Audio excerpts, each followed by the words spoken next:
જય હિન્દ, જય ભારત। હવે આ પાકિસ્તાની ભૂંડ પાશીઓ હાર્દિક પટેલ અને એના ભૂંડ પાશિયાઓ હાર્દિક પટેલને તમારા બાપને આ મેસેજ પહોંચાડી દેજો પાશિયાઓ કે તમે અને તમારા બાપ હાર્દિક પટેલ બધા 2 વર્ષ પહેલા એવું કહેતા હતા કે અમે રાજકારણ કરીએ તો અમારા માથામાં ચપ્પલ મારજો।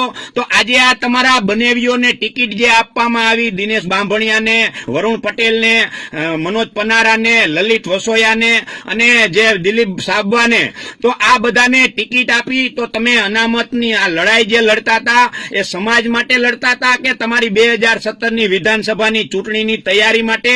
એ પણ સમાજને જવાબ આપો। અને બીજી વસ્તુ કે તમારા બાપ જે અહેમદ પટેલે ના પાડી દીધી કે અમારી કદાચ કોંગ્રેસની સરકાર બનશે તો પણ પાટીદારોને અનામત નહીં મળે, તો તમે ક્યાં મોઢે અત્યારે પાટીદાર સમાજ પાસે ભીખ માંગો છો? અને તમે લોકોએ ચૂંટણી લડવા માટે ગુજરાતની અંદર કરોડો ખરબો રૂપિયાની જે મિલકતને નુકસાન પહોંચાડ્યું અને આનાથી ગુજરાતના દરેક સમાજે આની નુકસાની ભરી છે। અને બીજી વસ્તુ કે તમે રાજકારણ કરવા માટે તમારા લીધે 14 નિર્દોષ લોકોના જે ભોગ ગયા એ પણ તમને માફ નહીં કરે ઉપરવાળો, એટલું યાદ રાખજો। અને જે આ લલિત વસોયો જેને ટિકિટ આપવામાં આવી, જે એમના છોકરાનું સારું ન કરી શકતો હોય, એમની રખેલને આ માણસ આજે એમની છોકરાની વહુ બનાવતો હોય, જે માણસ એમના દીકરાનું ન સારું કરી શકતો હોય એ સમાજનું શું સારું કરી શકવાનો છે? અને બીજી વસ્તુ કે આ લોકો 2 વર્ષથી જે આખા સમાજને ગુમરાહ કર્યો અને ગુજરાતને જે ભડકે બાર્યું એનો હિસાબ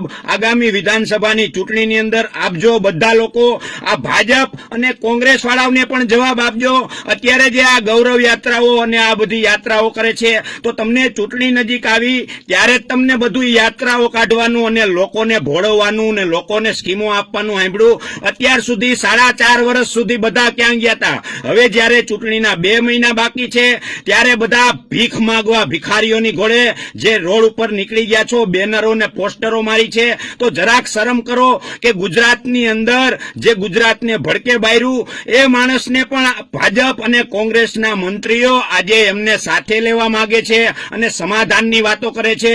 આ સરકારની અંદર પણ આ સરકાર નમાલી છે, એટલે ગુજરાતના લોકોને શાંતિથી જીવવા દો અને ગુજરાતની શાંતિ ડોળવાનું રહેવા દો। આની અંદર હાર્દિક પટેલ હોય, ભાજપ હોય, કોંગ્રેસ હોય કે કોઈ પણ પક્ષ હોય, ગુજરાતના લોકોને મૂર્ખ બનાવવાનું બંધ કરો અને મારો આ વિડીયો વધુમાં વધુ શેર કરજો। જય હિન્દ, જય ભારત।